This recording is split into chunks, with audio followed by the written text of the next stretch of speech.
টিকসই হয়েছে আপনার কাছে আসছে, এটা টিকসই হয়েছে, এটা পুরাতন ফিলার না?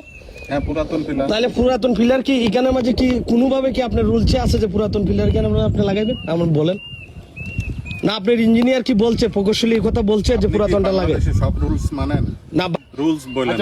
তো রুলস কি আপনার এটা কি হইছে? আপনি আপনি নিজে সরজমিনে উপস্থিত থাকা সত্ত্বে আপনি একটা এই কাজটার মাঝে 2 নাম্বার হইছে আপনি সমর্থন করতেছেন না? আপনি কন্ট্রাক্টর, আপনি ধরেন কন্ট্রাক্টর বা ইঞ্জিনিয়ার, আপনি যেই হন, আপনি কি একজন নাগরিক হিসাবে পারেন যে একটা অনিয়ম হচ্ছে এটাকে আপনি ফোর্স দিতে?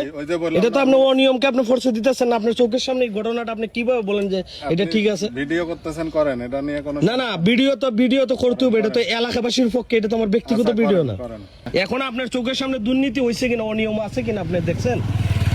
আপনি যে কথাগুলো বলছেন এগুলা মানে যুক্তির ভিতরে আছে আপনি মনে করেন? না না আইন ভাই 5 কোটি টাকা বে একটা বিরোধ হচ্ছে। আপনার পরিচয়টা একটু বলবেন ভাই, আপনার পরিচয়টা একটু দিবেন, আপনার পরিচয়টা একটু দেন। আমি বাংলাদেশের একজন নাগরিক। এখনই That's enough.